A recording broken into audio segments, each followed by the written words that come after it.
아버지 하나님, 하나님께서 하나님의 말씀을 우리에게 허락하시고 성령님께서 우리에게 말씀을 듣도록 깨닫도록 알도록 축복하셔서 진리를 알지니 진리가 너희를 자유케 하리라 하신 말씀대로 주님의 말씀 우리를 자유케 하는 것을 누리고 체험하게 하시고 하나님의 아들, 딸들로서 주님께 나와 기도할 때마다 주님께서 연락하시고 응답하시며 기도에 축복하시는 것 누리는 자녀들로 살게 하옵소서. 예수님의 이름으로 기도하옵나이다. 아멘. 성경 말씀 마태복음 5장 말씀 마태복음 5장 1절부터 마태복음 5장 1절부터 12절까지 산상수훈의 말씀을 같이 보겠습니다. 산상수훈 가운데 8복인데요. 마태복음 5장 1절부터 12절까지 말씀. 마태복음 5장 1절부터 12절까지 같이 읽습니다. 예수께서 무리를 보시고 산에 올라가 앉으시니 제자들이 나아온지라 입을 열어 가르쳐 가라사대 심령이 가난한 자는 복이 있나니 천국이 저희 것이미요 애통하는 자는 복이 있나니 저희가 위로를 받을 것이미요 온유한 자는 복이 있나니 저희가 땅을 기업으로 받을 것이미요 의에 줄이고 목마른 자는 복이 있나니 저희가 배부를 것이미요 긍휼히 여기는 자는 복이 있나니 저희가 긍휼히 여김을 받을 것이미요 마음이 청결한 자는 복이 있나니 저희가 하나님을 볼 것이미요 화평케 하는 자는 복이 있나니 저희가 하나님의 아들이라 일컬음을 받을 것이미요 의를 위하여 핍박을 받은 자는 복이 있나니 천국이 저희 것임이라 나를 인하여 너희를 욕하고 핍박하고 거짓으로 너희를 거스려 모든 악한 말을 할 때에는 너희에게 복이 있나니 기뻐하고 즐거워하라 하늘에서 너희의 상이 큼이라 너희 전에 있던 선지자들을 이같이 핍박하였느니라. 아멘. 지금 이제 어쨌든 계속 참여하신 분들은 어제 오후하고 어제 밤하고 오늘 낮에 이봉교사님 때까지 3번을 내적 치유로 말씀을 다루었고 깊이 있는 내적 치유까지 이렇게 많이 주님께서 다루어 주셨을 거예요. 또 약하게든 강하게든. 그래서 내적 치유는 이제 말씀을 이제 더 안 다루려고 그래요.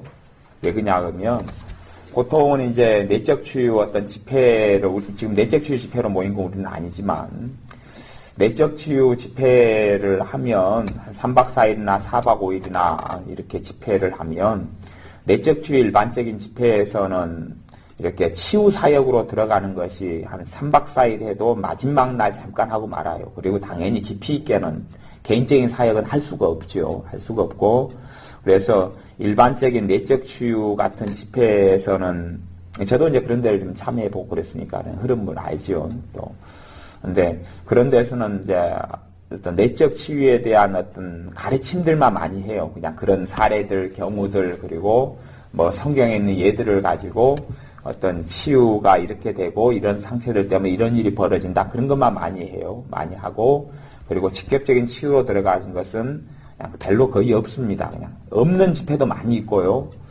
이런 뭐 예를 들어서 정태희 교수님이 하는 이런 2박 3일 이런 집회 같은 데는 내적 치유 직접적인 치유는 거의 없어요. 그냥 막 춤만 같이 추고 그냥 같이 그 팀별로 모여가지고 기도만 좀 하게 해주고 뭐 그런 식으로 하고 물론 다른 집회 같은 데도 이렇게 사람들로 하여금 개인적으로나 깊이 있게 잘 다루지는 않아요. 근데 왜 이렇게 3번 정도 하고 말아버리냐 보면 이제 어젯밤부터도 깊이 있는 데까지 이제 처음부터 이렇게 치유 사역을 또 같이 들어갔기 때문에 그래요. 내적 치유로 깊이 있게 들어가면 우리가 사람 몸이 굉장히 보대깁니다. 보대끼고 그 다음에 내적 치유 사역을 많이 하는 사람들이 사역자들이 장기적으로는 다 안 좋아요. 다 무너져 버립니다. 삶이 다 무너져 버려요. 다 무너진다는 것은 한 10명의 한 뭐 7, 8명 이상은 다 무너져 버립니다. 그래서 내적 치유를 어느 쪽으로 끌고 가냐 그러면 상담 심리 쪽으로 끌고 가요. 그러면 큰일이 없거든요. 근데 내적 치유로 깊이 들어가 버리면 이런 죄하고 충돌하고 사탄의 역사하고 충돌하고 그리고 쉽게 선을 넘어가 버려요. 누가 넘어가냐 그러면 사역자가 넘어가요. 사역자가 내적 치유 선을 넘어가요. 무슨 말이냐 그러면 사람이 준비된 부분, 열린 부분을 치유를 해야 되는데 사역자가 은사의 오용과 남용을 들어가서 상대방이 준비되지 않았는데 억지로 치유의 문을 열어버리려고 그래요. 그리고 그런 선을 많이 넘어가 버립니다. 그러면 내적 치유 사역자가 3년, 5년 사역하면서 그 죄가 쌓여요. 은사의 오용, 남용의 죄가 쌓여요. 그러면서 사탄의 심각한 공격을 받아버려요. 그러니까 내적 치유 사역이 끝나면 사역자가 일단은 지치고 힘들다 그러면 오용, 남용을 많이 했다 그러면 그건 상식이에요. 상식. 그 다음에 이제 사역을 받는 사람들 가운데 기도 생활을 충분히 많이 하고 이런 사람들은 성령의 화답과 성령의 깊은 역사하심을 통하여서 치유가 깊이 일어나기 때문에 이제 좋은데 보통 때 기도 생활을 많이 안 하는 분들은 치유가 굉장히 약하고 또 이렇게 많이 빈약하는 부분들이 많아요. 그리고 내적 치유라는 것이 사람의 깊이 있는 존재 근원을 다루어요. 존재 근원이라는 것이 여러분이 태어나고 어릴 때부터 자기 자아상이 있어요. 자아 정체성 같은 게 있는데 그런 것이 확립돼가는 기둥들이 있는데 그것들이 잘못 기둥이 삐뚤어지고 왜곡되고 문제가 있고 이런 부분들이 많이 있는데 그런 부분들을 건드려요. 그런 부분들을 터치를 하고 그런 부분을 건들기 때문에 고통이 좀 심해요. 고통이 심하고 보대낌이 심해요. 그냥 단순하게 가령 내가 어제 어떤 사람을 만나서 상처를 받았다. 그러면 그걸 치유하면 시원해져요. 그거 건들면 시원해져요. 내가 지난번 문제가 있는데 주님께서 문제를 해결해 주신다면 그리고 소위 말하면 애언을 들어도 마음이 시원해져요. 시원해지는데 내 존재 근원의 많은 부분은 어릴 때부터 생겨났고 만들어졌고 형성됐어요. 근데 그러한 어떤 틀리고 왜곡되어 있고 틀린 부분을 내적 치유 사역을 통해서 건들고 다리고 터치하면 첫째는 내 욕심이 보대껴버려요. 욕심이 보대껴서 기본적으로 드는 현상이 이제 한기가 들고 또 막 잠이 계속 쏟아지고 먹잠이 오고 지치고 막 허탈해지고 또 소변 대변부터 무슨 일이 징조가 나타나고 막 여러 가지 문제가 생겨요. 근데 치유되는 현상에 그런 일이 생겨요. 치유되는 현상. 마찬가지로 악한 영들을 귀신들을 쫓아내는 축사 사역에 있어서 마찬가지예요. 좀 그 사람을 사탄의 역사가 마귀 역사가 짓누르고 좀 공격하는 부분은 대적해주고 예수님 이름 축사에게 쫓아내주면 시원해져요. 그런데 그 사람 속에 깊이 관여해서 역사하는 악한 것들을 대적하면 그 사람도 굉장히 고통을 느낍니다. 사역자도 힘들 뿐만 아니라 기도를 받는 사람도 너무 보댓게 육신적으로 보댓게 주님이 이 더러운 귀신을 쫓아낼 때도 사람을 죽은 것 같이 하고 잡아뜨려버려 고통을 주고 떠나는 것처럼 내 삶 속에 깊이 있게 스며드는 악한 영의 역사는 이런 부분은 굉장히 고통스럽고 그리고 사역하는 사람도 하나님께서 허락하신 그 범주를 넘어서서 사역을 하기가 쉬워지고 공격을 또 극심하게 또 받는 일이 생깁니다. 그래서 내적 치유 같은 것도 가볍게 조금씩 터치해 나갈 때는 내 마음도 시원해지고 기쁘고 그런데 한꺼번에 깊은 부분까지 터치해 들어가면 어쨌든 사역자도 문제가 좀 생기고 그 다음에 사역 받는 사람은 유익이 많겠지만 보대낀다는 사실은 기억하셔야 돼요. 그래서 제가 내적 치유 집회하고 이럴 때는 집회를 자주 안 하는 것도 좋고 자주 안 한다는 이야기는 충분히 쉬어주는 시간을 주어야 되는 게 사실은 좋아요. 그래서 이제 옛날에 내적 치유 집회 같은 걸 많이 하고 그런 사역을 할 때는 사역 받고 난 다음에 2-3시간 누워서 자게 하고 이렇게 보내고 옛날에 기도원 사역이나 여러 가지 할 때는 그렇게 많이 했어요. 그래서 여러분이 내적 치유 사역을 하여튼 3번 다 어젯밤, 오늘, 어제 오후, 밤, 낮 이렇게 참여하는 분들은 좀 이제 보대낀다는 것은 아셔야 돼요. 근원들을 이렇게 건드려 놨어요. 몸에 찐이 빠지고 힘이 빠지고 막 그래요. 근데 그것이 슬럼프가 오는 것도 아니고 그냥 그런 현상이 벌어져요. 그냥 그거에 왜 그런지는 모르겠어요. 근데 존재 근원하고 우리 육신은 집이잖아요. 집. 내 영혼이 거하는 집이에요. 내 영혼애가 지금 이렇게 큰 소위 말하면 수술이 일어난 거, 영적 수술을 지금 받은 거예요. 영적 수술을. 여러분이 티눈 하나 빼면 이제 걸어다닐 때 금방 편해져 버려요. 응? 데일밴드 하나 딱 붙이고. 근데 티눈이 아니고 맹장을 수술했거나 간장을, 심장을 수술했으면 어떻게 해야 돼요? 병원에서 입원해 있어야 되지요. 입원해 있어야 돼. 그런 것처럼 그래서 내적 치유를 좀 깊이 있게 받은 사람들은 되도록이면 사건 사고 현장에 안 들어가는 게 좋아요. 안 들어가는 게 좋다는 이야기는 내가 수술받은 환자구나. 환자는 안정을 취해야 되구나. 그래서 일거리를 찾아서 만들고 벌리지 않는 게 좋다는 이야기죠. 그리고 좀 많이 안 좋은 걸 보지 말고 좀 쉬고 휴식을 취하고 그렇게 시간을 좀 얼마 동안인지는 모르겠어요. 근데 그런 거 시간을 좀 보내시는 것이 좋아요. 육신이 보대끼고 마음도 보대끼고 존재의 근원에 또 내 깊은 어릴 때의 상처를 받은 부분을 건들고 그 부분을 때로는 해집기도 하고 치료하기도 하고 그것도 주님께서 손을 성령님께서 하는 치유가 내적 치유예요. 사람이 하는 게 또 아니고 은사로 하는 것도 아니에요. 그러니 어찌됐든지 간에 주님이 성령의 역사를 통하여 손을 대시고 만졌으면 그런 부분에 힘든 것이 있다는 것은 여러분이 상식적으로 이해라고 하셔야 돼요. 경험이 없는 분들은 이제 그런 상식이 없지만 우리 같은 사람들이야 원체 이제 그런 많이 사역을 해왔고 그러니까 제가 그렇게 이야기해서 그래서 제가 오후나 저녁까지도 내적 치유를 그렇게 안 하려는 거예요. 굉장히 그렇게 3박 4일 집회를 가도 이렇게 3번 깊이 있게 다룰 정도까지는 아니니까 이제 4박 5일 집회 이상의 것은 이미 한두 번 기도하고 사역했을 때 다 해버린 것이니까요. 2번까지 해버린 다음은 그냥 수술 갖다 열을 받는 셈이 돼버리면 이게 얼마나 골치 아프겠어요. 사람이 수술을 4시간, 5시간짜리 수술을 받아도 굉장히 고통스러운 겁니다. 굉장히 고통스러워 수술 많이 받을수록 내장을 움직이고 쭈물뚝쭈물뚝 의사가 하고 별일을 다 해버립니다. 몸이 그 다음에 치료되는데 진통을 겪는 것처럼 그런 일이 있어요. 그러니 이렇게 그냥 가볍게 작게 여러 번을 하는 것이 장기적으로 그렇게 하는 것도 좋아요. 사실 쉽지 않고 여러분이 또 상상하지 못하는 것이 사람의 마음이에요. 내가 내 몸을 이끌고 평생을 50평생, 60평생, 70평생을 살아와도 내가 나 자신을 몰라요. 내 마음에 흘러가는 그 복잡한 것을 알지는 못할 때가 많습니다. 알지 못할 때가 많아요. 그래서 그 깊이 있는 것까지 제가 그렇게 이해력이 여러분들이 그 이해력이 안 받쳐주니까 다 설명하지 못해요. 그 신비한 일들은 너무 많습니다. 가령 어떤 사람 아내가 속사람이 있어요. 내재하라 그러는데요. 그 사람과 분리된 내재하가 있을 수도 있어요. 심지어는. 근데 마귀가 아니에요. 그 사람이에요. 그 사람인데 어린 시절에 심각한 충격을 받고 고통을 받으면서 어린 시절에 아이가 하나 만들어져요. 부정적인 아이가 내 안에 하나 만들어져 버려요. 다시 이야기하면 정신과적으로는 정신분열이다 그렇게 하지만 그건 분열까지는 아닌데 내 안에 어떤 응어리진 상처를 가지고 내 자아가 하나의 분열같이 일으켜서 내 안에가 있어요. 그런 사람도 있어요. 그러면 이제 내재야의 분열된 아이를 이제 설득을 시켜야 돼. 야야 그거 풀고 나와서 합쳐라. 원자아 합쳐라. 그래가지고 이제 해야 되는 복잡한 사역도 있어요. 그러니 여러분이 상상이 안 되는 많은 부분이 많이 있어요.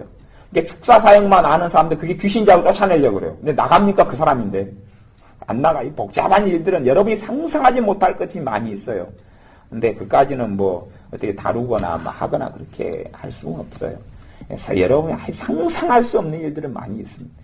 이제 오늘 읽었던 마태복음 5장의 말씀 보면 팔복 8가지 복에 대해서 이야기를 합니다. 8가지 복에 대해서 이야기하고 하나님의 자녀들이 제가 항상 기본적으로 이야기하는 하나님의 자녀들이 새로운 말씀을 몰라서 하나님의 큰 축복과 은혜를 못 받느냐 아니면 익히 알고 있는 말씀들이 내 것이 안 돼서 그러느냐 그럴 때 알고 있는 말씀이 내 것이 안 되어서 그렇습니다.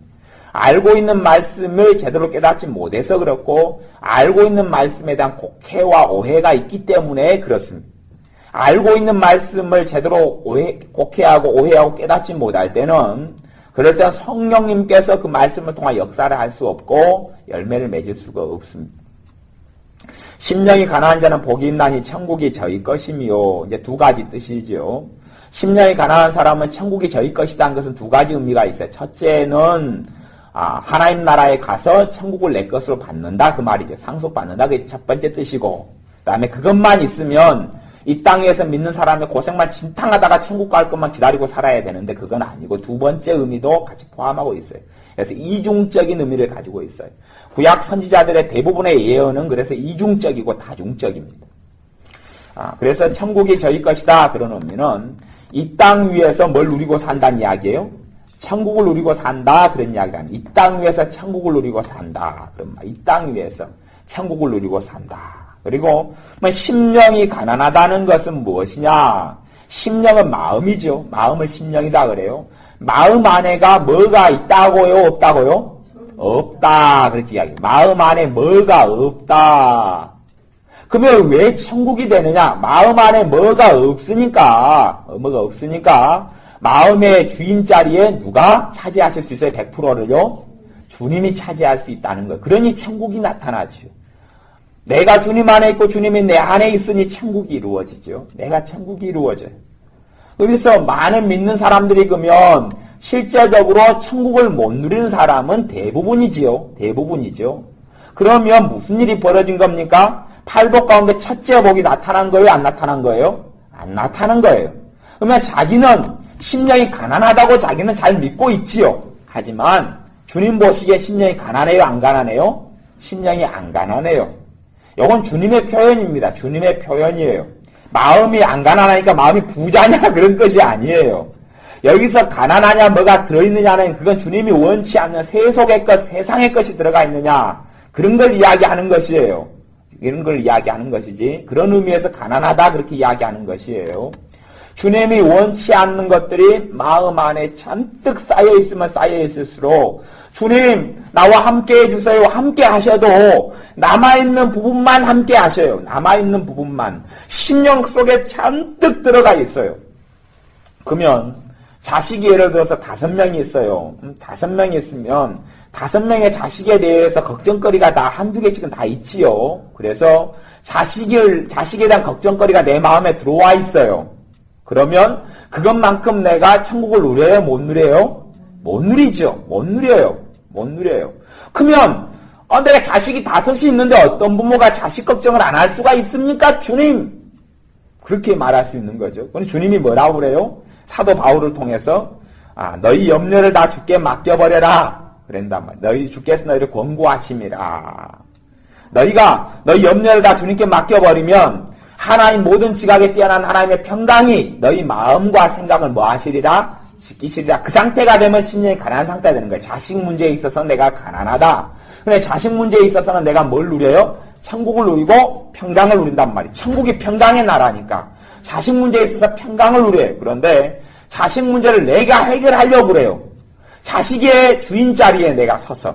나는 부모인데 부모가 월권 나고 침범을 해서 주님이 해주실 일을 내가 하려고 노심초사를 하게 될 그때부터는 자식 문제에 있어서는 천국을 못 누립니다. 그러니 그것이 마음의 심령이 그만큼 안 가난하다 그런 말이에요. 이게 여러분이 무조건 결론을 보고 정확히 아셔야 됩니다. 거짓말 딱 하지 마시고 하나님은 다 아시니까요. 여러분이 천국을 못 누리고 있으면 여러분의 심령은 안 가난한 거예요.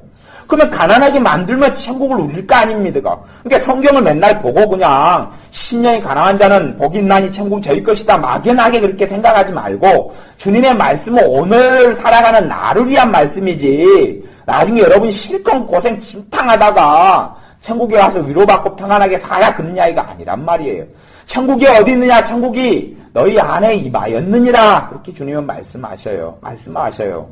내가 너희에게 들어와서 너와 더불어 먹고 너는 나와 더불어 먹으리라. 그렇게 말씀하시는 분이 주님이셔요. 그러니 여러분 속에 이 땅을 살아가면서 천국을 누리고 사시는 건 하나님의 뜻입니다. 그냥 어떤 분들이 입신해가지고 또 천국 가서 보고 왔네. 그것은 나중에 갈 천국이고 그러니 그런 간증 가지고 천국에 대한 간증 가지고 환호작약할 필요는 없는 거예요. 왜냐하면 그것은 나중에 갈 거고 오히려 환호작약하고 놀라고 기대해야 될 것은 뭐냐 그러면 누가 이 땅을 살아나가는데 주님과 함께 살아서 천국을 누리고 있다네 그걸 듣고 우리가 기대를 해야 되는 거예요. 천국 누가 갔다네. 토마스 주남 여사께서 천국에 갔다네. 그리고 갔다 왔다네. 또 캐서린 백스터 여사가 목사님이 갔다 왔다네. 그래서 와 나도 한번 갔다 왔으면 좋겠다. 나도 한번 입신 한번 좋겠다. 저도 옛날에 입신 해봤더니 그때뿐이고 별거 없대요. 별거 없어요. 입신의 경험이 천국 갔다 온 경험이 심지어 지옥 갔다 온 경험이 나를 뭔가를 만들어주지 않아요.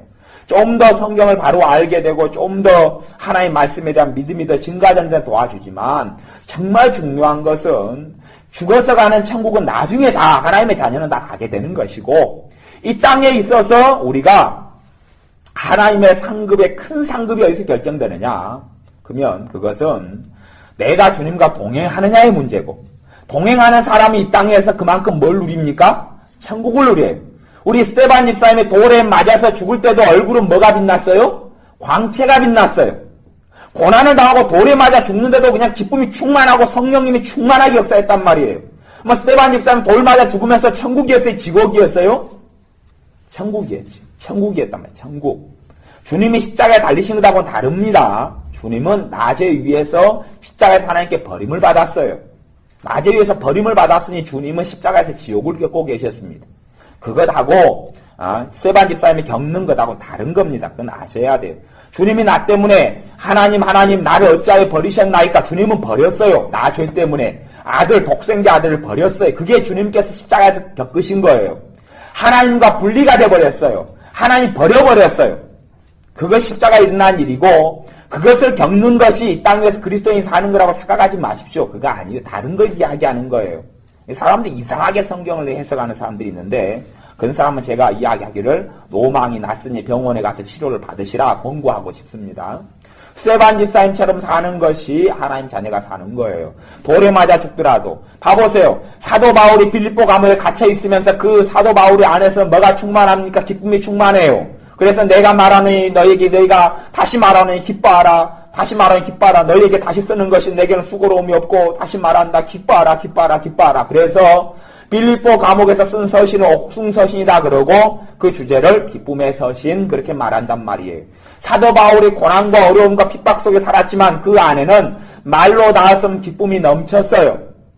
가보세요. 모세의 사역 속에서도 모세는 정말로 백성들 때문에 고생을 많이 했습니다마는 모세는 하나님과 대면하고 하나님과 함께 살았기 때문에 모세가 겪었던 그 기쁨은 누가 겪고 누가 얼마나 알 수 있단 말입니까? 그렇게 잘 모릅니다. 하나님의 사람이 이 땅을 살면서 천국을 누려야 되는 것이 하나님의 뜻입니다. 그러면 내가 지금 천국을 못 누린다면 뭐라고 내가 나를 속이고 너희는 스스로 속이지 말라. 하나님은 만물이 여김을 하나님은 우습게 여김을 받지 아니하시나니 우리가 스스로 속이고 살 뿐이지 내가 천국을 못 누리는 것만큼은 내 심령이 가난하다는 이야기입니까? 안 가난하다는 이야기입니까? 안 가난하다. 뭐 내 심령에 가득 찬 것을 버리는 방법이 있죠. 버리는 방법은 뭘로 버리는 거예요? 회개로 버리죠. 회개로 버리는 거예요. 내 심령에 가득 찬 것은 회개로 버리는 겁니다. 그럼 이제 1절은 다시 좀 더 나누기로 하고 여기 3절이죠. 심령에 가난한 첫 번째 복은 두 번째 복을 봐보죠. 애통하는 자는 복이 있나니 저희가 위로를 받을 것이며 여기서 애통은 내 서러움에 겨서 우는 걸 이야기합니까? 회개를 이야기합니까? 회개를 이야기하는 거 다 알죠. 그거 모르면 이제 신앙상 헛했다 그러는 거예요. 여기서 애통은 회개를 이야기하는 겁니다. 그냥 자기 서러움에 겨서 우는 사람은 장애인들 그렇게 많이 합니다. 장애인들 위로받고 삽니까? 서러움에 겨워 삽니까?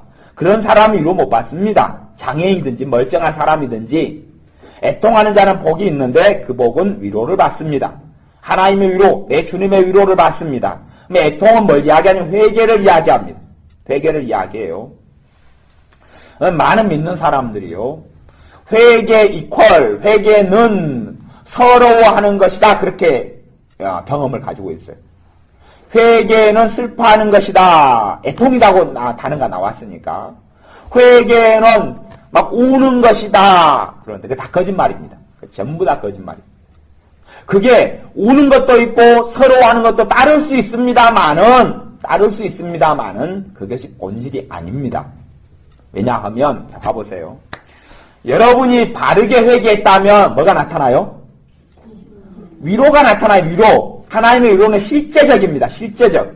그러니까 여러분이 두 번째, 팔복의 두 번째를 누리는 사람은 회개를 하면 뭐가 나타나요? 위로. 하나님의 실제적인 위로가 나타나요. 하나님은 뻥쟁이가 아니시기 때문에 말로만 하는 위로를 안 해요. 하나님의 위로는 실제적입니다. 여러분이 바르게 회개했으면, 바르게 애통했으면 위로가 나타나요. 그런데 여러분이 회개했다 그러고 열심히 엉엉 울면서 했어요. 회개가 끝났는데 허전하고 너무 답답하고 지쳐요. 그러면 하나님이 바라는 참된 회개를 했습니까? 가짜 회개를 한 겁니까? 가짜 회개를 한 겁니다. 가짜 회개한 거예요. 그러니 사람들이 그런 가짜 회개를 신앙생활 초창기부터 달고 살지요. 근데 왜 가짜 회개를 달고 사냐면 또 그런 것도 또 이유가 있어요. 성령님께서 놀랍게 역사하시니까 성령 세례를 받기도 하고 성령 충만이 임하면서 회개가 막 터져요. 그러니까 당연히 뭐가 나와요? 눈물도 나오고 통곡도 나오고 가슴도 치고 그래요. 그건 누가 해준 거예요? 성령님이.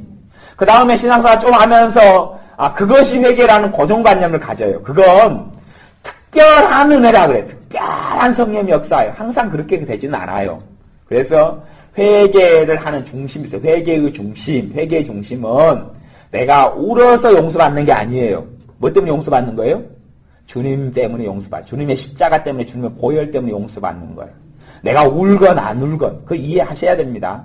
내가 울건 안 울건 내 주님의 십자가 때문에 용서받는 거예요. 내가 울건 안 울건 내가 웃으면서 회개해도 회개가 된단 말이에요. 근데 꼭 사람들은 억지로 눈물을 쥐어짜려고 그래요. 눈물을 성령님이 주시면 주는 거고, 그래서 의인은 무엇으로 살리라? 믿음으로 살리라. 믿음으로 살리라. 회개도 믿음으로 하는 거예요? 눈물로 하는 거예요? 믿음으로 하는 거라는 것을 반드시 그것이 첫 단추예요. 그것이 최고 중요한 거예요. 그런데 회개를 하는데 여러분의 감정이 눈물로 슬픔으로 받쳐주질 않아요. 그러니까 여러분이 회개하다가 때려치워버리죠. 그런 사람들도 간혹 있습니다. 왜냐하면 회개가 아니다고 생각하니까. 뭔가 좀 서러워지고 뭔가 주님 앞에서 서러운 거 좀 보여드려야지 받아들여 주실 것 같은데 내 마음이 안 서러워지고 평안한 거예요. 평안해요. 그러니까 야 감정아 좀 받쳐주라. 이럴 때는 좀 입에 침 발라가지고 눈에 바르지는 못해도 좀 뭔가에 좀 회개하도록 하는 것처럼 하나님께 보여야 될 거 아니냐. 좀 주님 잘못했어요. 그런 음성이라 좀 나오든지 그래야지 하나님이 회개하는구나 그렇게 볼 거라고 내가 스스로 착각하거나 생각을 한단 말입니다. 성경의 애통은 그게 아니에요. 마음에서 일어나는 것이 감정에 일어나는 게 아니란 말이에요. 그래서 너희가 옷을 찢지 말고 뭘 찢으라고요? 마음을 찢으라. 그 옷을 이야기하는 것은 육신의 현상을 다 포함하는 겁니다. 왜냐하면 과거 이스라엘 백성은 옷을 찢을 때 되면 재를 머리에 뒤집쓰고 땅바닥에 흙에 주저앉고 배옷을 입기도 하고 그리고 얼굴에 막 그냥 온통 흙을 묻히고 재를 뒤집어 쓰는 가운데서 슬픈 표정을 막 하고 살았거든요. 그렇게 하고 살았어요. 그것이 다 옷을 찢는다는 표현 속에 다 들어가 있는 거예요. 그것은 하나님 앞에서 별 의미가 없다. 의미가 있는 것은 마음을 찢는 것이다. 마음을 찢는 것이 우는 것이냐? 그럼 그거하고는 틀려요. 마음의 감정이 따라올 수 있습니다만은 마음으로 믿어 의에 이르고 믿음으로 하는 것이 회개예요. 그러니 성경이 이야기하는 애통은 서러움이 아니다는 것은 반드시 아셔야 합니다. 성경에서 원하는 회개는 감정으로 하는 것이 아닙니다. 감정으로 하는 게 아니에요. 성경에서 원하는 하나님의 회개는 참된 애통이 이루어진 자리가 여러분의 서러움의 자리입니까? 십자가입니까?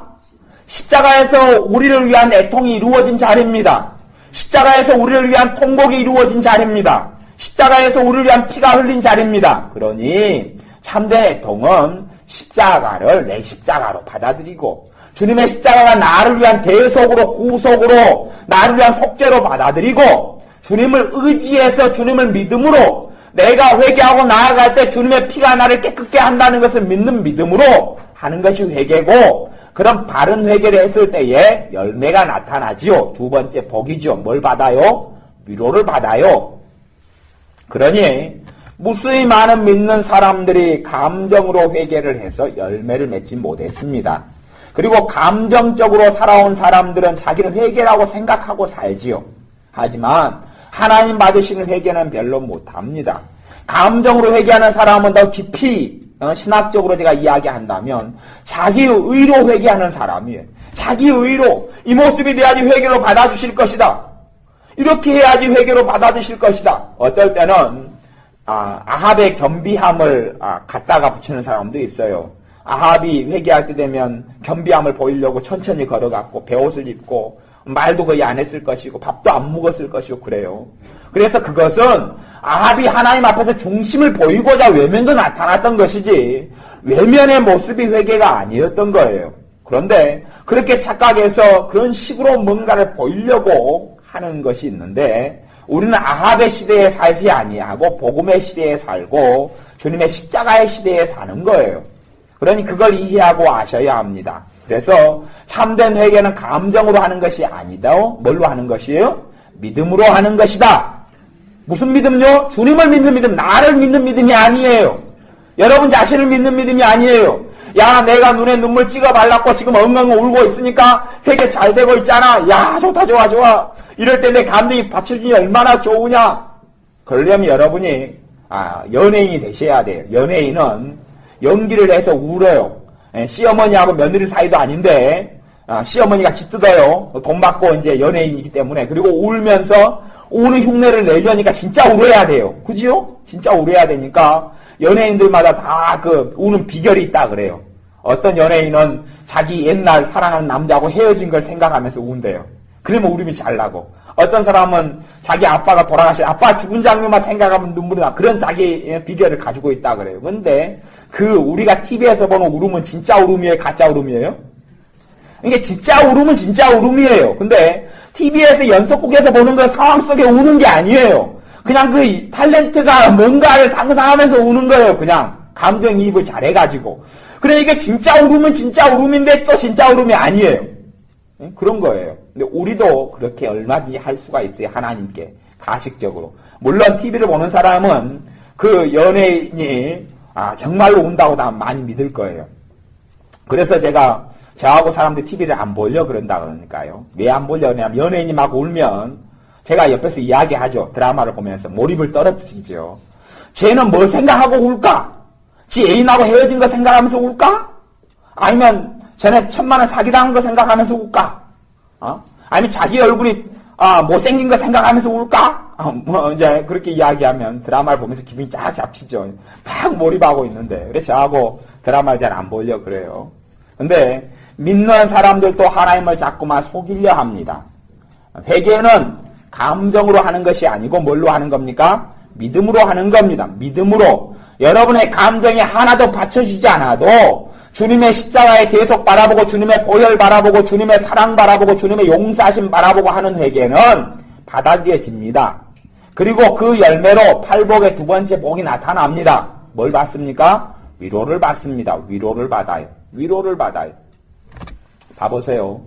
예전에 대제사장, 첫 번째 대제사장이 아론이 있었어요. 아론 대제사장이 있었어요. 근데 아론의 아들이 여러 명이 있었는데 그 중에서 아론의 두 아들이 하나님께 다른 불을 드리면서 하나님의 심판을 받아 죽었습니다. 나답과 아비후지요. 나답과 아비후가 죽었어요. 그러니 그때에 하나님의 사람 모세가 아론에게 이야기합니다. 당신의 아들 둘이 죽었는데 슬퍼하지도 말고 서러워하지도 마라. 울지 말아라. 옷도 찢지 말아라. 성경 읽어보셨는가요? 그것이 하나님께서 아론에게서 받으시는 회개예요. 그것이 아론의 자식은 죽었어요. 여러분 예전에 구약 성경 가운데서 그런 걸 좀 읽어보셨는지 모르겠어요. 나시린 같은 거 읽어보셨지? 나시린 같은 경우도 초상집에 그들은 갑니까? 못 갑니까? 못 가요. 못 가. 자기 부모가 돌아가실 때는 갈 수 있어서 시체를 만들 수 있어도 다시 나시린은 다시 무효가 돼버립니다. 그런 거예요. 슬퍼하고 통곡하고 애곡하면 안 되는 거예요. 나시린은. 그렇게 될 때 나시린 서약을 지키고 하나님은 받아주는 거예요. 참 여러분 신비한 것들을 많이 여러분이 보셔야 돼요. 그런 것처럼 회개라는 것에 대한 힌트를 거기에서 주님께서 주고 있는 거예요. 구약성경에서 많은 부분에. 그러니 내가 서러워하고 내가 슬퍼하고 내가 한탄하고 뭐 그렇게 해서 하나님 받으시는 회개가 되는 것은 아닙니다.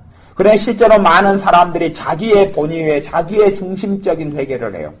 회개를 감정적인 회개로 자꾸 끌어간단 말이에요. 감정적인 회개로 끌어가는 거예요. 그래서 제가 기도도 많은 믿는 사람들이 기도를 많이 하지만 실제로 열매를 맺지 못하는 경우가 많아요. 뭐라고 이야기해도 하나님 받으시는 기도를 많이 하면 열매를 많이 맺어요? 못 맺어요? 맺지요. 죽은 다음에 맺습니까? 이 땅에서 맺습니까? 이 땅에서 맺는 게 신구약 성경의 역사입니다. 신구약 성경의 역사예요. 그러면 기도를 많이 했는데 열매를 맺지 못한다. 그러면 뭐라고 이야기해도 기도가 잘못됐겠어요? 하나님이 주무시고 계시는 중이겠습니까? 기도가 잘못됐어요. 하나님이 주무시고 계시거나 졸고 계시는 중이 아닙니다. 내가 기도를 많이 했어요. 근데 열매를 못 받았어요. 여러분이 이제 올해만 생각해도 지금 4월이 다 갔어요. 그러면 4월 넉 달 동안에 기도가 정확한 기도의 응답을 몇 번도 받지 못했다 그러면 내 기도 생활을 전체 다시 점검을 해야 된다는 것은 명심하셔야 됩니다. 내 기도 생활이 심각한 점검이 필요하다. 심각한 점검이 필요하다. 그 이유는 이제 제가 어제 약간은 이야기해 드렸고, 그래 심각한 점검 가운데 하나는 내 기도 제목이 뚜렷하지 못하다. 그래서 하나님 응답했는지 안 했는지 살펴볼 수가 없는 지경이라는 것이죠. 뭐 두 번째 이유는 내가 내 기도를 해놓고 나한테도 안 중요하니까 번복을 자주 해보고 바꿔버린다는 거죠. 나도 까먹어버린 기도 제목이다. 뭐 그런 거. 근데 그런 거 사실은 많이 중요하지만 우선순위로 따지자면 그건 좀 밀립니다. 밀리고 그것보다 더 심각한 문제는 뭐냐 그러면 기도를 믿음으로 하지 않고 감정으로 기도하기 때문에 일어나는 일입니다. 기도를 믿음으로 하지 않고 감정으로 기도하기 때문에 응답을 받지 못하는 겁니다. 근데 여러분 신앙생활 예를 들어 20년을 했다. 그리고 20년 동안에 놀라운 응답들을 그냥 기억날 만한 몇 가지 말고 한 해 한 해마다 정말 많이 기도생활을 좀 하신 분들 이야기해요. 기도생활 했다 그런 기준은 제가 목사님들 기준으로 이야기해 드릴게요. 목사님들 기준으로. 미국에 있는 목사님들의 평균 하루 기도 시간 24분입니다. 24분이에요. 그리고 한국 목사님들의 평균 기도 시간이 34분인가 그래요. 그 평균 기도 시간이. 그리고 뭐 전 세계에서 유명하다는 하나님의 사람들의 기도 시간도 여러분이 상상하는 것처럼 그렇게 많지는 않습니다. 그렇게 많지는 않아요. 뭐 이제 그런 윤석경 목사님, 연세중앙교 윤석경 목사님 같은 8시간 기도를 강조하시고, 그래서 교역자 같은 8시간 기도 안 하면 쫓아내버리셨죠. 지금은 이제 어쩐지 모르겠는데 과거에는 그렇게 한참 사셨고, 찬양단 멤버들 같은 경우 찬양단을 끌고 다니는 집회를 하셔도 3시간 기도를 무조건 의무적으로, 하루에 3시간 기도를 의무적으로 시킵니다. 그러니까 그런 분들 같은 경우 그렇게 많이 기도하셔요. 또 우리 조영규 목사님 같은 경우도 기도를 무조건 목회자는 하루에 3시간 기도 이상을 주장하십니다. 그리고 그렇게 목사님이 친히 그렇게 본을 보이고 사셔요.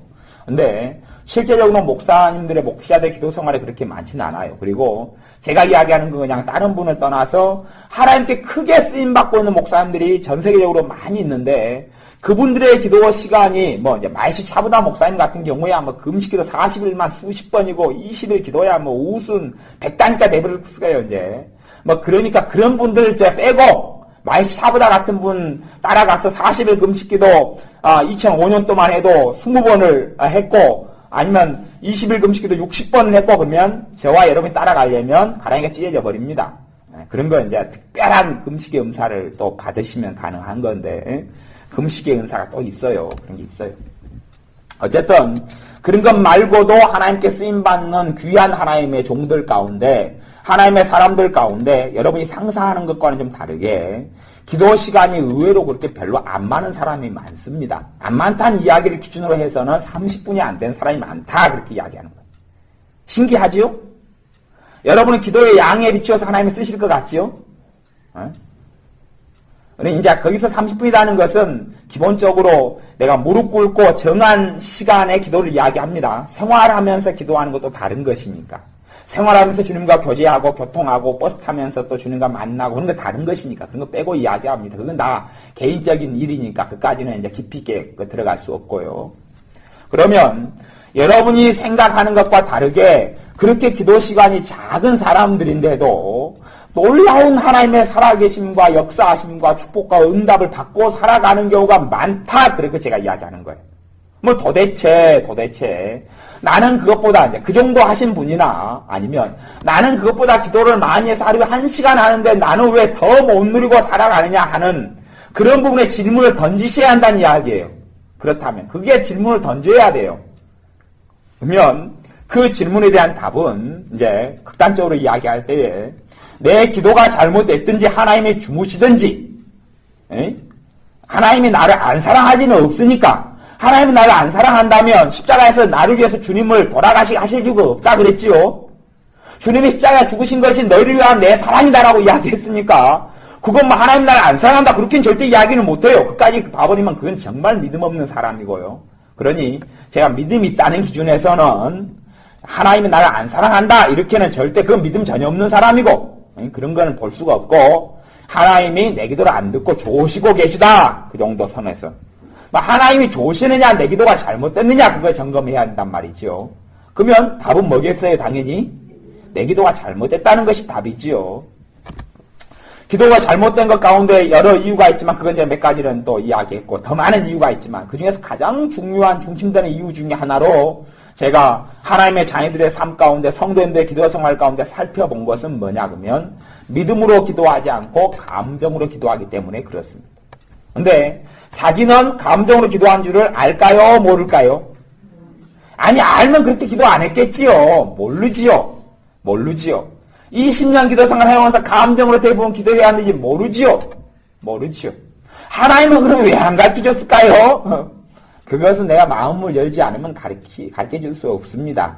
또 하나님께서는 그것은 주의 종들을 통해서 설교를 통해서 가르쳐주셔요. 근데 목사님들도 그걸 모르면 또 가르칠 수도 없어요.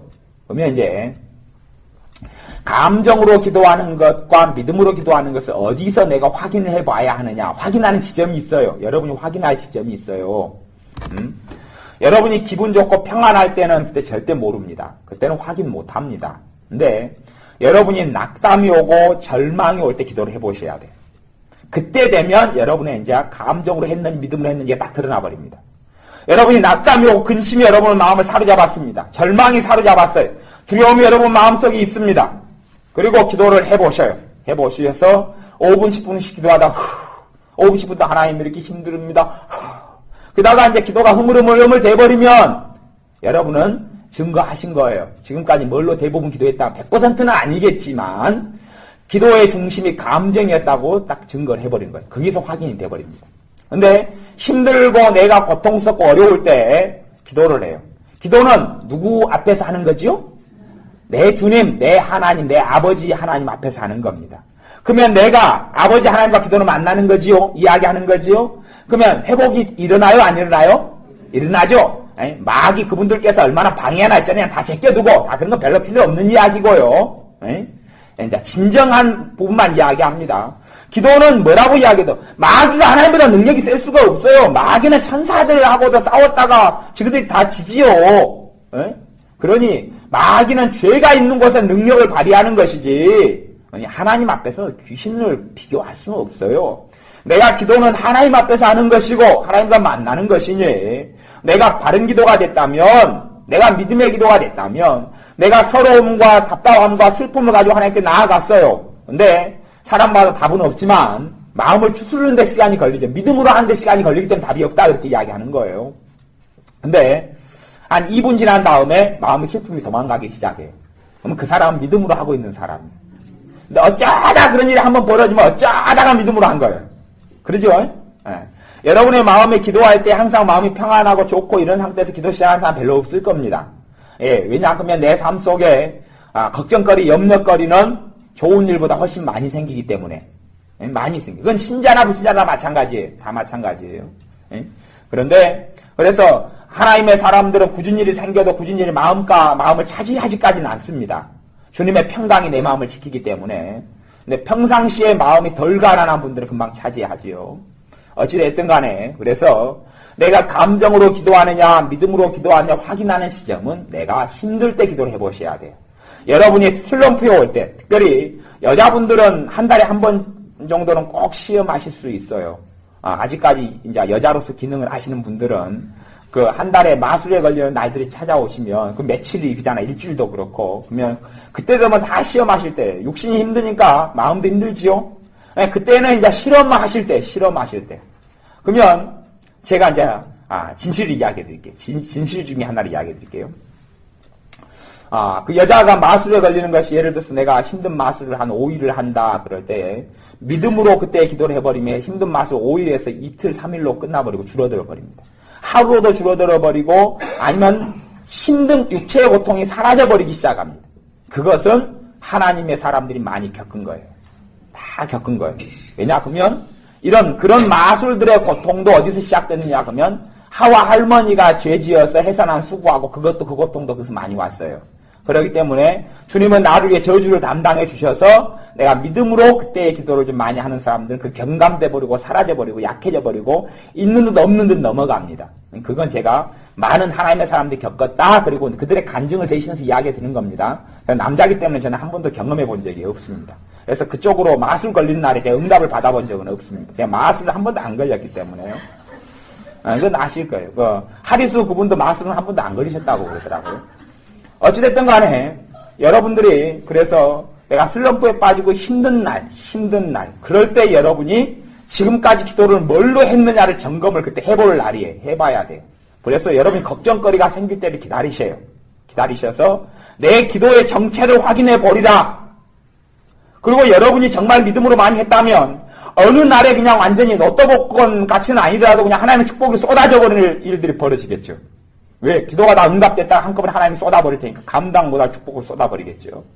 근데 그것이 없을 수가 있어요. 여러분이 뭘로 기도했으면요. 감정으로 내내 기도해 왔으면. 그래서 감정으로 기도한 사람은 특징이 있습니다. 특징이 무엇이냐? 뻔하지요. 뻔해요. 평안한 날엔 기도가 잘 되고 힘든 날엔 기도가 안 되더라. 마음 힘들 때는 기도가 안 되고 즐거울 땐 기도가 잘 되더라. 그러면 이제 정답이죠. 하나님의 사람은 하나님의 도움이 힘들 때 필요해요? 평안할 때 필요해요? 힘들 때 필요하죠? 힘들 때 주님이 더 항상 주님이 필요하고 주님이 없이는 못 살지만 내가 힘들 때 주님이 필요하죠? 근데 힘들 때 기도가 안 돼요? 그럼 도대체 무슨 일입니까? 기도의 자리에 중심에 믿음을 놓은 게 아니고 감정을 놓은 거예요. 그러니 믿는 사람이 그래가지고 20년, 30년 기도는 전문용어로 이야기해서 쇠가 빠지게 기도를 하고, 쇠는 안 빠지시죠? 쇠는 뭔지 아십니까?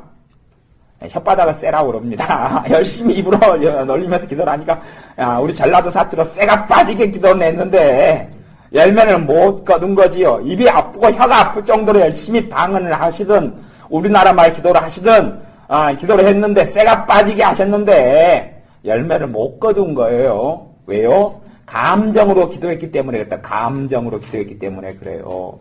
이걸 뜯어 고치는데 시간은 걸리겠어요? 안 걸리겠어요? 걸리죠. 진실을 아는데도 시간이 걸리는데 왜 시간이 안 걸리겠어요? 이 습관이라는 것이 여러분이 맨날 커피 마시는 습관 가지고 있으면 뜯어 고치기 어렵습니다. 뜯어 고치기 어려워요. 그것도 어려운데 이 기도라는 것을 습관을 가지려고 하루에 30분씩 종사하시고 1시간씩 열심히 투자하시고 때때로 차라도 투자하신 분들이 얼마나 그 습관이 견고한 진이 되어 있겠습니까? 쉽지 않음을 아셔야. 그래서 초신자 때부터 잘 때려잡아야 되는데 어쩌겠어요. 가는 날이 장날이라고. 여러분의 삶 속에서 이 감정으로 기도하는 것들을 정리를 하셔야 됩니다. 감정으로 기도하는 걸 정리를 하셔야 돼요. 감정으로 말고 뭘로 기도하셔야 돼요? 믿음으로.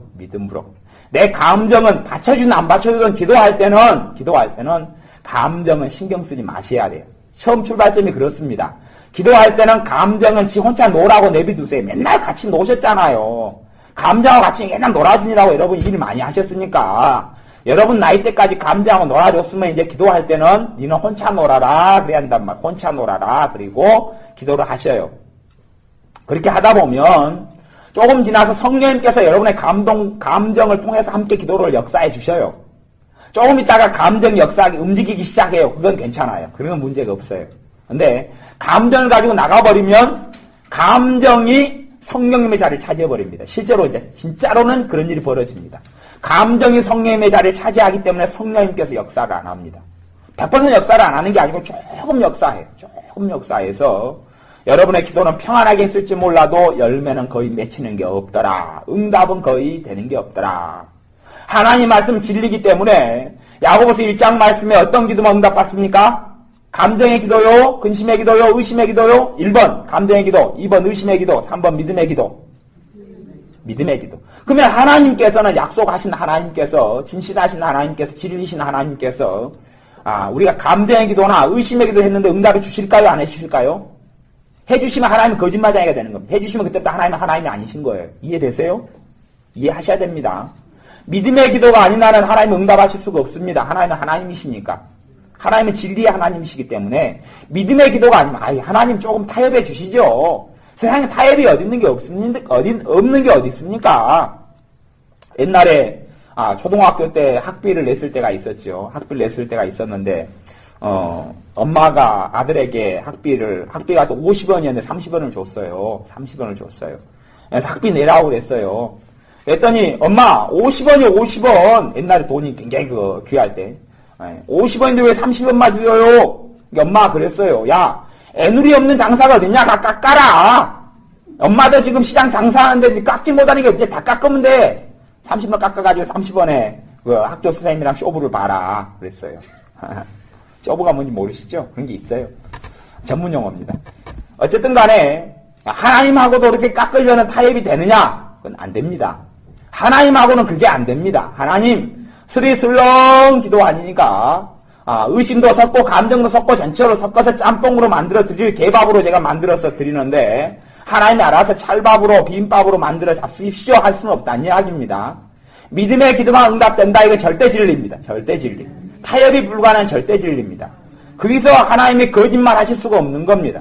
그러니 여러분이 감정으로 기도해온 사람은 하나님이 대강 알아서 응답해 주셨거든요. 우리는 참 대강 좋아하고 적당히 좋아하는데 한국 사람들은 하나님 적당히 알아서 응답해 주십시오. 그래서 어제도 식당에 가서 밥을 먹는데 이렇게 뭘 시켜드릴까요? 그랬더니 이봉교사님 그냥 적당히 알아서 주셔요. 그러는데 그런 건 알아서 메뉴도 없고 대강 메뉴도 없고 적당히 메뉴도 없어요. 그냥 콕 집어야 됩니다. 그런 것처럼 하나님께 가서도 적당히 알아서 응답해 주시면 좋습니다. 그래서 여러분도 기도를 그렇게 하시면 큰일 납니다. 하나님한테는 적당히가 안 통합니다. 그건 아셔야 합니다. 적당히는 없습니다. 콕 집어서 이걸 주시든지 그렇게 딱 하셔야 돼요. 그리고 정확히 콕 집을 때 거기에 믿음을 실느냐 안 실느냐 여러분이 그때 결정하시는 겁니다. 대강 기도할 때는 믿음이 하나도 필요 없습니다. 대강 기도할 때 무슨 믿음이 필요하단 말입니까? 대강 하나님께 믿음도 다 맡겨버리는데요. 그래서 하나님이 하나님 믿음 가지고 응답해 주십시오. 믿음은 내가 주님을 믿는 내 믿음, 주님의 사랑을 믿는 내 믿음, 주님의 십자가를 내가 믿는 내 믿음. 그러니 주님께서 너 믿음대로 될지어다, 너 믿음대로 될지어다라고 말씀하시는 거예요. 그래서 하나님의 자녀들이 기도 응답받지 못합니다. 그래서 하나님의 열매를 보지 못하지요. 애통하는 자는 복이 나서 이거 위로를 받을 것이다. 애통도 그래서 울고 서러워하는 것이 애통이 아니고 마음을 찢는 게 애통이고 마음을 찢는 건 성령님의 역사다. 성령님의 역사입니다. 성령님의 역사예요. 성령님께서 애통하게 역사하셔야 되고 성령님의 역사가 감정은 안 나타날 수도 있어요. 안 나타날 수도 있어요. 우리는 애통이 십자가에서 이루어졌기 때문에 십자가를 의지하여서 믿음으로 회개하는 겁니다. 믿음으로 회개해요. 믿음으로 회개. 어떤 사람은 회개 기도를 실컷 하고 났는데 마음이 어두워지고 절망이 오고 탄식이 오고 서러움이 오는 사람이 있어요. 그런 사람은 회개를 한 게 아니고 죄만 잔뜩 지은 거예요. 이해되세요? 그런 회개 해보셨어요? 그런 회개를 경험이 있으셔야 됩니다. 있는 거 좋은 건 아니고요. 못 먹을 겁니다. 근데 회개를 막 해요. 회개를 하면서 아이고 지금 잘못했어요. 내가 그럼 미칠 년이지요. 내가 죽일 년이지요. 내가 못된 년이지요. 그리고 회개하는데 마음이 막 어두워져요. 그것은 회개를 한 것이 아니고 자책을 한 거예요. 비슷합니다. 비슷해요. 주님 잘못했어요. 정말 잘못했어요. 내가 다시는 안 그럴게요. 내가 왜 자꾸 또 그러는지 모르겠어요.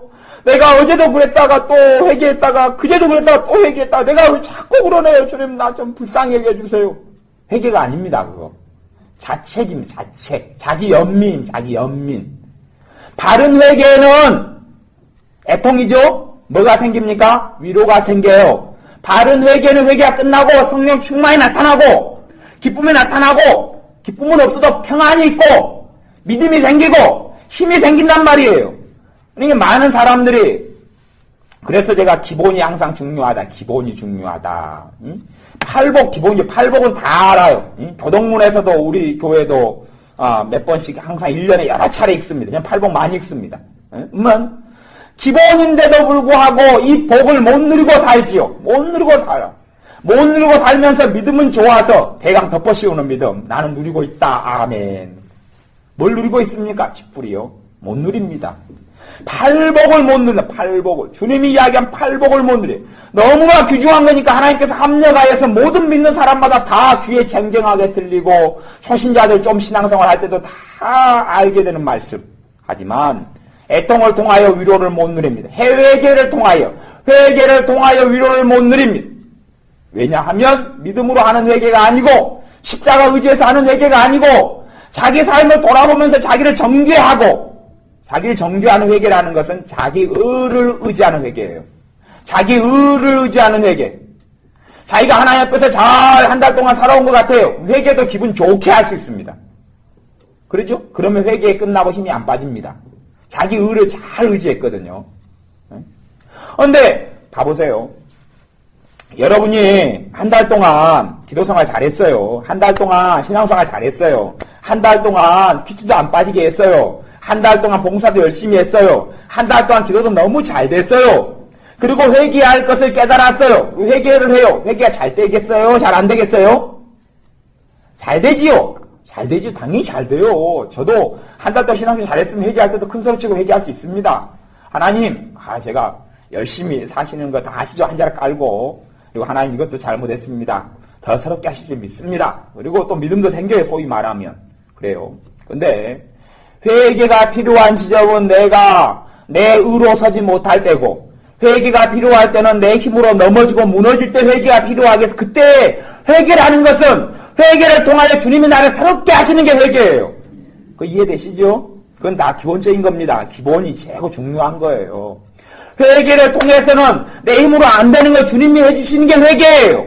내 힘으로 안 되기 때문에 회개하는 거예요. 안 되기 때문에 회개는 십자가 아래 나아가는 것이고 주님의 보혈의 권능을 체험하는 것이 회개예요. 근데 회개를 내가 자빠지고 넘어지고 한 달 동안 기도도 나 죽쓰고 부부싸움도 난리가 나타나고 내 안에 근심도 가득하고 절망도 가득해요. 그때가 능력을 체험할 때가 회개의 능력, 회개로 인한 주님의 사랑을 체험할 때 그때거든요. 근데 그때 그 능력을 체험을 못해요. 왜 못해? 자기 의를 의지하고 주님 내가 맨날 이렇지요. 한 달 내내 기도생활을 못했어요. 그래놓고 주님께 또 차마 이 죽이려니 주님께 기도할 자격이 안 되는 줄 알면서도 주님께 삼가 아뢰옵나이다. 또 불쌍히 여겨주세요. 또 불쌍히 여겨주세요. 제발 좀 봐주십시오. 그러다 나 버리시면 안 돼요. 그렇게 이제 그런 스타일로 가는데 그런 것은 회개가 아닙니다. 회개가 아니에요. 그냥 엉엉 울고 쥐어짜고 슬픈 목소리 내고 잘못했습니다. 그럼 다 회개인 줄 알아요. 위로가 있어야지 회개죠. 위로가 있어야지. 하나님의 위로, 내 주님의 위로가 나타나야지 회개지요. 받았다는 신호가 와야지. 받았다는 열매가 나타나야지. 열매가. 회개에 합당한 열매를 맺고 그렇게 이제 이 세례 요한도 하나님의 말씀을 선포했지만 그것은 첫째 그 과정이 하나 생략돼 있어요. 주님께서 그 팔복에서 그 이야기하신 거예요. 내가 참다운 회개를 하면 내 힘으로 나를 변화시켜요. 주님이 나를 변화시켜요. 주님이 변화시켜요. 그래 십자가가 있지요. 주님이 나를 변화시켜요. 주님이 나를 위로해줘요. 사랑을 받아요. 그러니까 열매가 나타나기가 쉬워요? 안 나타나기가 쉬워요? 나타나기가 쉬워요. 그래 100번 나타나는 건 아니에요. 그래도 못된 사람이 있어서 열매를 안 맺을 수가 있어요. 맺고 안 맺고. 대신에 맺기는 쉬워요? 어려워요?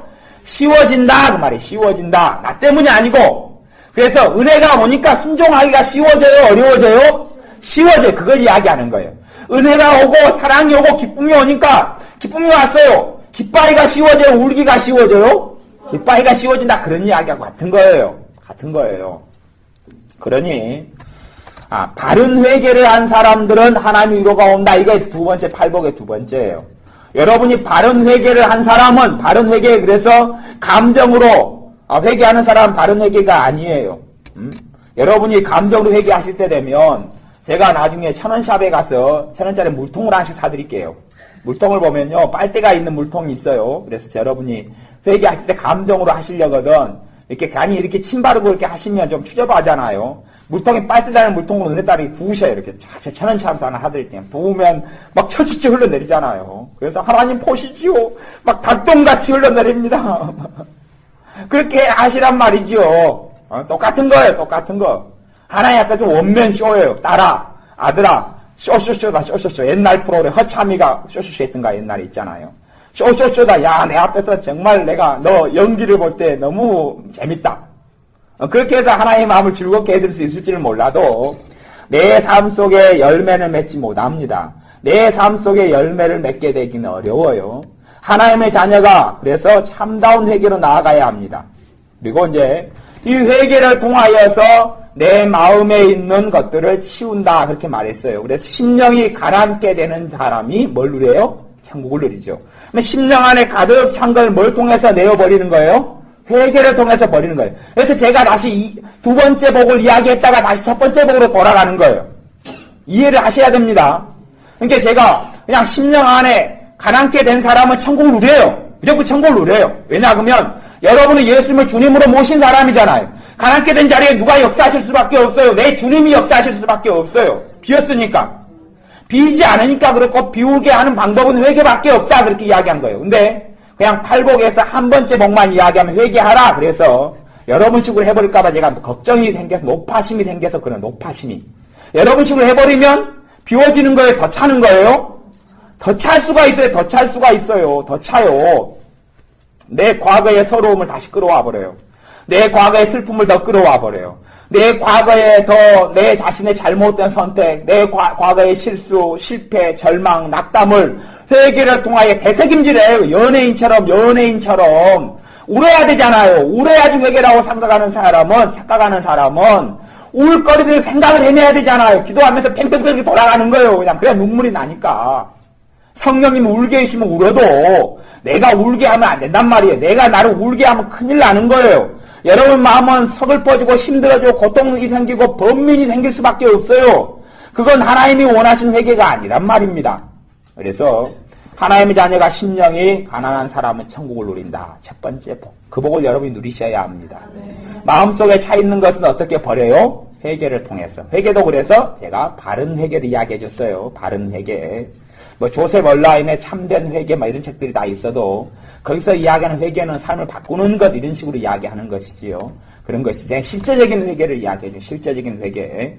그러니 바른 회개를 하셔야 돼. 바른 회개. 거기가 바른 첫 단추입니다. 첫 단추. 그래서 그렇게 해서 여러분이 그만 이제 가르쳐 드릴게요. 여러분이 상시적으로 근심이 들어와요. 근심이 상시적으로 들어와요. 응? 상시적으로. 근심을 안 하려고 그래도 근심이 오토매틱으로 들어와요. 오토매틱이 뭔지는 아시죠? 영어로 automatic 그래죠. 원어민 발음을 한번 해주시겠습니까? 집사님? 하여튼 automatic 그래요. 하여튼 오토매틱으로 들어와 자동으로 그냥 전자동 시스템 돼가지고 근심이 들어오는 사람은 이유가 있어요. 여러분 안에가 심령 속에가 뭐가 가득 차 있으니까요. 근심이 가득 차 있으니까 근심을 끌어오는 겁니다. 없으면 들어올 수가 없어요. 근심 강도가 세면 센수록 전자동 시간이 오래가면 오래갈수록 여러분 안에 근심이 어마어마하게 쌓여있다. 상식 영어로 common sense 그럽니다. 그래서 우리 집사님 박상식 집사님이 계세요. 박 common sense 이름 좋은 것 같아요. common sense 박 하여튼 그래요. 그러면 근심이 가득 들어오면 이 근심이 어디서부터 연유돼서 왔느냐? 그래서 내적 치유 사역을 통해 지금 이제 3번을 다룬 거예요. 근심이 어디서부터 들어오고 제일 근심이 휘몰아쳐서 들어올 때가 어릴 때예요. 어릴 때. 어른 되면 그래도 근심이 들어오면 여러분이 이성이 있고 상식이 있고 또 여러분의 마음을 지키는 진리의 말씀이 있기 때문에 마음을 지키려고 애를 써요? 안 써요? 쓰지 않아요. 쓰지요. 어른 될 때는 마음을 지키려고 애를 씁니다. 어른 될 때는 잘못 속에 안 들어가려고 애를 써요. 그런데 어릴 때는 5살 때 근심을 봐요. 엄마의 근심을 봐요. 그러면 5살 아이는 엄마하고 하나가 돼 있어요. 엄마의 근심에 100% 자기의 근심으로 들어와 버립니다. 그러면서 근심의 질물 어마어마하게 짊어져버려 그 심령 속에 쌓여버리고 그러다면 이제 10대가 돼서 청소년이 됐어요. 근심하는 습관들이 그대로 그 죄가 쌓이니까. 그래서 여러분의 죄의 뿌리는 제가 첫 번째 뿌리를 어린 시절이다 이렇게 이야기하는 어린 시절. 어린 시절에는 아무 방어막이 없어요. 아무 방어막이 없고 진리도 없고 믿음도 없고 말씀도 없어요. 근심되는 가정 속에 살았던 사람은 그러니 그 가정에 살면서 엄마의 근심, 아빠의 근심, 돈의 근심, 모든 근심을 다 짊어지고 여러분 안에 태산이 돼가지고 있단 말이에요. 티끌모아 태산이 돼가지고 있어요. 그러니 내가 신앙생활을 하는데도 주님을 만나고 주님을 믿고 기도하고 예배드리고 사는데도 불구하고 근심이 끊어지지가 않아요. 왜요? 어마어마한 근심이 쌓여있기 때문에 근심을 불러온단 말입니다. 그러니 여러분이 회개하셔야죠. 뭘 회개하셔야 돼요? 근심을 회개하셔야 됩니다. 근심을 회개하셔야 돼요. 어릴 때부터 어마어마하게 쌓여온 근심을 회개하셔야 돼요. 자, 그러면 감정으로 회개해요? 믿음으로 회개해요? 믿음으로. 그러면 5살 때 근심을 어마어마하게 했던 게 생각이 나요? 안 나요? 안 나죠? 나시면 여러분은 천재고, 안 나요? 안 나. 그건 생활 습관이었기 때문에 날 수가 없어요. 생활 습관이에요. 하루하루 반복적으로 일어났던 삶이에요. 삶. 그러니 근심을 회개하시라. 제가 여러분의 마음의 심령이 가난케 되기 위하여 안에 쌓여있는 것들을 지금 이제 이야기해드리는 거예요. 여러분이 가만히 생각하시면 알 수가 있어요. 알 수가 있어요. 그 다음에 여러분이 자주 허무함과 쓸쓸함이 찾아 들어오셔요. 허무함과 쓸쓸함이 3일 되면 친구처럼 찾아오고 잠잘 때 되면 친구처럼 찾아오면 불면증이 생기고 별일이 다 생깁니다. 그분이 친구처럼 허무함과 쓸쓸함이 자주 찾아와요. 자주 찾아와요. 봐보세요. 자, 문제를 낼게요. 100살이 넘었던 안나 선지자 할머니가 1번 쓸쓸했다, 2번 안 쓸쓸했다. 예? 안 쓸쓸했다. 여러분 100점입니다. 100점. 100점인데 천국에서는 그 시험 문제 안 냅니다. 안 내고 천국에서는 주님은 그렇게 물을 겁니다. 내가 이 땅에서 너와 함께 있었는데 너는 쓸쓸했느냐? 외로웠느냐? 안 외로웠느냐? 물을 겁니다. 외로웠어요. 그러면 주님은 안 그래도 옆에 있는 천사가 에이 빙신 그럴 겁니다. 주님은 안 그럽니다. 주님은 안타깝다 그러죠. 그러면 여러분이 나이가 들든지 혼자 살든지 어떠든지 상관없이 하나님의 사람은 쓸쓸해야 됩니까? 아니면 주님이 함께 계시면 누리며 행복해야 합니까? 행복해야 되죠. 그러면 내가 자주 쓸쓸하다, 환경상 쓸쓸하다 그러면 여러분이 자주 쓸쓸함이 들어온다 그러면 살아오면서 쓸쓸함의 죄를, 쓸쓸함은 주님이 죄일까요? 죄가 아닐까요? 이제 그것부터 여러분이 아셔야 돼요. 나는 어떤 사람들을 만나면서 나는 정말 놀란 적이 있어요. 놀란 적이. 뭘 놀랬냐 그러면 너무 무식이 용감한 걸 보고 놀랐어요. 어떤 분을 만났는데 근심이 죄라는 걸 한 번도 들어본 적이 없대요. 신앙생활을 한 20년 넘겠는데 근심이 죄라는 걸 한 번도 들어본 적이 없대요. 그래서 제가 놀랐어요. 헐 그랬어요. 헐 내가 놀랐어요. 아니 세상에 신앙생활 20년인데 근심이 죄라는 걸 모른다니요. 근심이 죄라는 걸 모른다니요. 또 누구는 두려움이 죄라는 걸 한 번도 못 들었대요. 제가 그래서 아이고 너무 답답해가지고 이게 뭐냐? 왜 두려움이 죄라는 걸 몰라? 두려움이. 그래서 두려움은 형벌이 따름이라 그랬구만. 하나님을 경외하는 두려움 말고요. 예? 이게 뭐냐? 헐. 그런 거예요. 우리 애들의 전문 용어예요. 그러니까 이게 문제가 되는 거예요. 낙담이 죄라는 걸 몰라요. 낙담이 죄입니까? 죄가 아닙니까? 그거 모르면 나 깝깝해 부르는 거예요. 그거 모르면 깝깝해 부르는 거예요. 낙담이 지옥에 있는 거예요? 천국에 있는 거예요? 지옥에 있는 거예요. 성령이 역사하니까 낙담이 역사합니까? 소망이 역사합니까? 낙담이 죄예요. 낙담이 죄예요. 죄. 그럼 낙담이 죄인 걸 몰라요. 죄인 줄 모르니까 밥 먹듯이 먹고 살죠. 그래서 그래도 또 밥을 또 먹대요. 그러니까 배가 나오지요. 낙담을 그렇게 많이 안 먹는데 배가 나오는 것도 알 수 없는 신비의 미스터리입니다. 어쨌든 간에 낙담을 끊임없이 받아들이고 어린 시절, 그러니까 제가 어린 시절, 여러분 기억 안 나는 어린 시절부터 회개를 하셔야 한다고 이야기해요. 믿음으로 회개를 하셔야 돼요. 그때는 낙담을 무수히 받아들였어요. 그러면 여러분의 삶 속에서요, 작은 일에 낙담으로 반응할 것이 아니라 믿음으로 여러분의 믿음이 역사해야 되는데, 말씀을 믿는 믿음, 주님을 믿는 믿음으로 역사해야 되는데, 누가 먼저 튀어나갑니까? 일 만나면? 낙담이 먼저 튀어나가죠. 할렐루야! 그럼 낙담이 탁 튀어나가서 확 끌어안아버립니다. 그럼 여러분의 마음의 믿음이 역사하는 거죠. 죽겠다. 그래, 이제 끝나는 거지요. 끝나는 거예요. 여러분의 낙담이 쉼없이 일을 하십니다. 여러분 월급 안 주고 부려먹으시죠? 여러분 다 월급 주고 계산해 주십시오. 살아온 연수만큼. 아니면 돈 안 주시려면 쫓아내버리시는 게 저거 좋고요. 낙담을 내가 어린 시절에 무수하게 많이 내 안에 쌓아온 죄를 지으면 낙담을 자석이 철을 끌어당기시 계속 끌어당깁니다. 그 죄가 있으니까 낙담이 쉽게 들어오는 겁니다. 쉽게 들어오는 거예요. 쉽게 낙담의 죄를 무수히 지어서 낙담의 죄의 습관이 되는 거예요. 죄의 습관. 낙담의 죄의 습관. 그러니 낙담이 차에서 자기 보금자리인 줄 알고 힘없이 찾아 들어오는 겁니다. 그러면 그것이 언제 여러분인지 생각을 해두셔야 돼요. 그런 사건들은 간혹가다 생각이 나요. 어린 시절에 여러분이 낙담하고 주저앉아 있을 때들을 생각이 난단 말이에요. 그러면 맨날 며칠 동안 그러게 있고 그런 게 어린 시절엔 반복적으로 있어 왔어요. 반복적으로. 학교에 시험 봤는데 성적이 안 나와서 낙담하고 주저앉아 있고 보통 사람은 그런 일 별로 없습니다. 상적인 사람은. 그렇게 오래 살아왔으면 여러분의 인생의 중심은 믿음이 아니라 낙담이 되는 거예요. 낙담이. 천국을 못 누립니다. 10년이 가난게 되지 않았거든요. 얼마나 쌓이는지 어찌합니까? 이 서울시의 모든 쓰레기를 다 처리할 수 있는 그런 장소처럼 넓고 그렇게 많은 쓰레기인지 어찌 알겠습니까?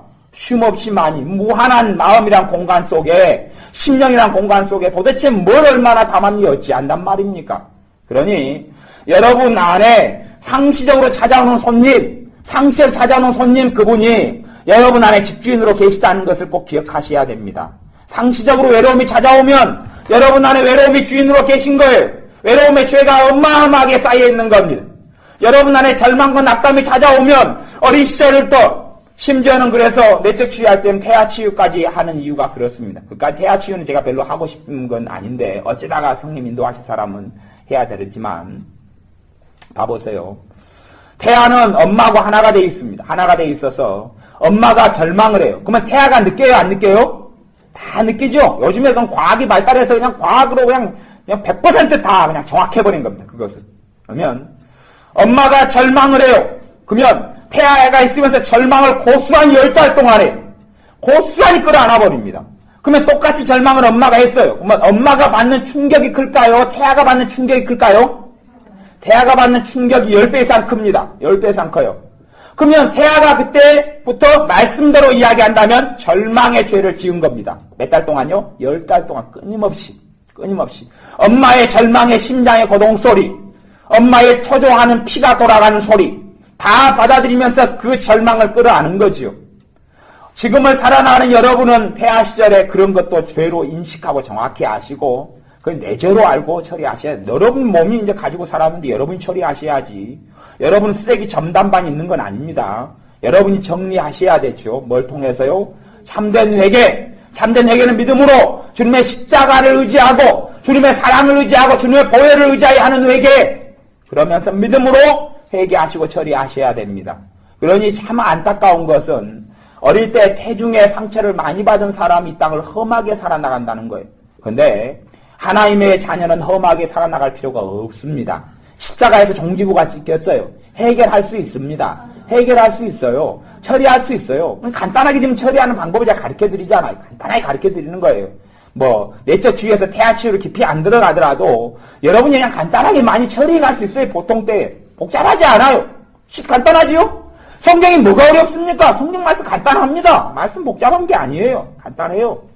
여러분이 머리가 잘 안 돌아가셔서 공부를 못 하셔서 그렇지요. 저도 공부를 못 했습니다. 어쨌든 여러분이 그래서 여러분 삶 가운데 겪고 있는 문제들이 그것이 죄가 돼서 여러분의 심령에 쌓여 있어서 천국을 못 누린다는 걸 아셔야 됩니다. 그리고 여러분의 심령에 있는 것을 버리면 그럴수록 여러분은 천국 속에 돌입해 가기 시작합니다. 주님께서 여러분의 안에서 놀랍게 충만히 역사하시는 거예요. 그러니 실제로 성령님 충만케 주옵소서도 이제 잘 충만 안 해져요. 예수님 영접하고 성령세 받을 때 막 충만했지 그것이 없어요. 왜 그런 줄 아세요? 그러면서 그 충만을 따라가면서 여러분이 정리를 해 나가셨어야 돼요. 이런 죄들을. 그런데 그 길을 순종을 안 하고 안 따라갔기 때문에 성령이 소멸돼 버린 거예요. 그러니 이제 거꾸로 여러분의 죄를 회개하면 회개할수록 충만이 다시 시작되는 과정을 거꾸로 가셔야 돼요. 거꾸로 가셔야 돼요. 그래서 여러분이 여러분의 삶 가운데 이런 죄들, 절망과 근심이 상시로 들어오면 그런 것들을 과거에서부터 회개를 하셔야 돼요. 그런다고 해서 철두철미하게 다 해라 그런 건 아니에요. 그런 건 신비해요. 하지만 우리가 정말 믿음으로 중심을 갖고 주님께 이 과정을, 그게 과정이에요. 염려가 끊임없이 되는 사람이 하나님 내가 태중에서부터 지금까지 염려한 걸 예수님으로 회개합니다. 아멘. 그런다고 다 끝나는 게 아니지요. 그죠? 끝나게 될 수가 없는 거예요. 과정을 걸어가면 성령님께서 그 과정 속에서 여러분이 그만큼 더 자유케 되어주시는 거예요. 저는 저 같은 경우는 그렇게 예를 염려다 그러면 염려가 한번 찾아와요. 그러면 저는 기회다 생각해. 기회다. 이놈도 처리하고 그분들도 옛날부터 계시던 염려의 죄들도 같이 처리해야 되겠다. 그래서 요분도 처리하고 요분은 당신 가시오. 그러고 옛날부터 싸워왔던 내 심령 속에 싸워왔던 염려와 근심의 죄들도 한꺼번에 이제 처리를 하는 기회를 가진다. 그때마다 불안이 한번 찾아오면 불안 요번 찾아오셔? 당신은 가셔. 그리고 내 과거의 불안이 많이 쌓여있는 것을 하나님 나는 불안을 받아들인 걸 회개합니다.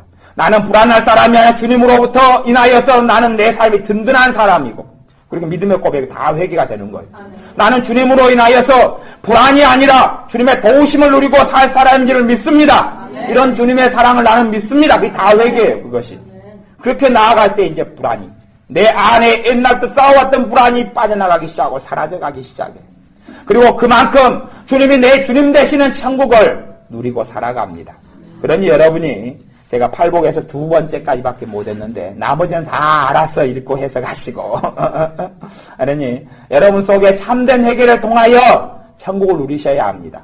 심령 속에 가득 쌓은 걸 가지고는 독소가 생길 수밖에 없고 거기에서 온갖 좋지 않은 가스가 올라오고 독이 올라오고 암세포가 생기고 절망과 탄식과 눈물이 나타날 수밖에 없고 내 심령을 비워드려서 내 주님이 내 심령의 왕입니다. 내 심령의 주인입니다. 주님께서 나와 더불어 먹고 나는 주님과 더불어 먹고 주님의 성령의 열매들이 내 안에 역사하고 충만함이 역사하는 자녀로 살아가셔야 하고 주님의 십자가와 주님의 사랑을 통하여서 천국을 누리는 자녀들이 되셔야 합니다. 아멘. 기도하겠습니다. 아버지 하나님, 내 심령이 가난케 되어져야지 천국을 누린다고 말씀하셨는데 나는 내 심령을 가난케 해서 내 심령 안에 쌓인 무수히 많은 죄들을 주님의 십자가 앞에 가지고 가지 않았습니다.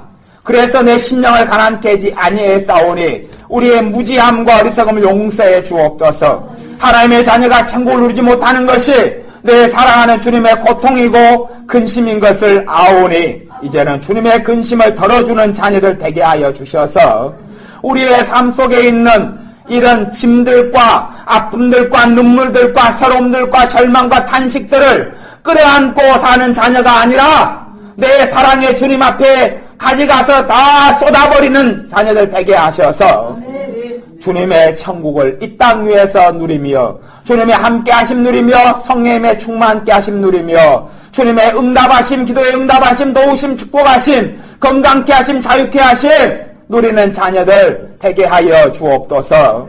예수님의 이름으로 기도하옵나이다. 아멘.